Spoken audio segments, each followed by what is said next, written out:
rêves sont restés en suspens, inaccessibles, inaccomplis. Moi et Shadow, dans le musée de ce qui n'a pas été vécu. Écoute. Dans le cimetière intérieur de mes projets abandonnés, je marche entre les tombes, chaque rêve inaccompli est une stèle portant mon nom et ma lâcheté. La déception n'est plus un événement, elle est devenue le paysage, un horizon bas qui refuse de s'ouvrir, une promesse que j'ai moi-même trahie. Philosophique, les rêves ne meurent pas toujours de l'extérieur, ils s'éteignent souvent par manque d'obstination, par usure, par renoncement progressif. J'ai porté des visions trop longtemps sans leur donner de corps, elles se sont desséchées entre mes mains comme des graines jamais semées. Inaccessibles maintenant, pas parce qu'ils étaient impossibles, mais parce que j'ai laissé le temps les rendre hors d'atteinte et que je n'ai plus la force de courir après ce qui s'éloigne. Rêve inaccompli, déception ossifiée, inaccessible, loin trop tard. J'ai laissé mourir ceux qui demandaient à vivre. Moi et Shadow, gardien du musée des possibles inventés.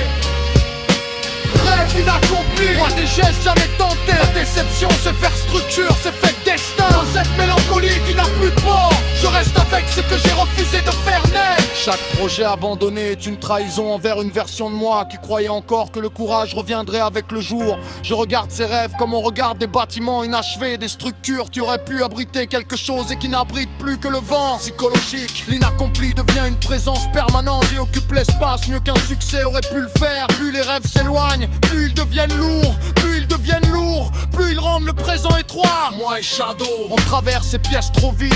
Lui pure présence, moi pure accumulation de renoncement. Les rêves morts ne crient pas, ils occupent, ils rendent chaque jour plus bas, plus difficile à habiter sans se courber. Les rêves sont restés à l'état de fantômes, inaccessibles, inaccomplis. Moi et Shadow, on porte ce qui n'a pas vécu. Dans cette métaphysique de l'inaccomplissement, je comprends que le pire n'est pas l'échec, c'est l'abandon avant même l'épreuve. C'est d'avoir laissé les rêves s'asphyxier par indécision, par fatigue, par peur d'être vu en train d'essayer, et de devoir ensuite habiter le vide qu'ils ont laissé. Philosophie Kulki, ce qui est peuplé inaccessible est souvent devenu parce qu'on a cessé d'y marcher. Les rêves ne se ferment pas toujours d'un coup, ils s'éloignent à chaque jour où on ne les choisit pas. Est-ce qu'avec le poids exact de ce qui n'a pas eu lieu, moi et Shadow, dans ce silence chargé de tout ce qui n'a pas existé, on avance quand même, plus courbé, plus lent, mais encore debout, portant ce qui n'a jamais pu prendre forme. Rêve inaccompli, déception ossifiée, inaccessible, loin trop tard. J'ai laissé mourir ceux qui demandaient à vivre. Moi et Shadow, gardien du musée des possibles avortés.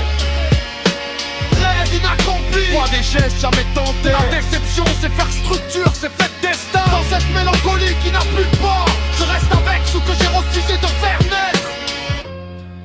Les rêves sont restés en suspens, inaccessibles, inaccomplis. Moi et Shadow,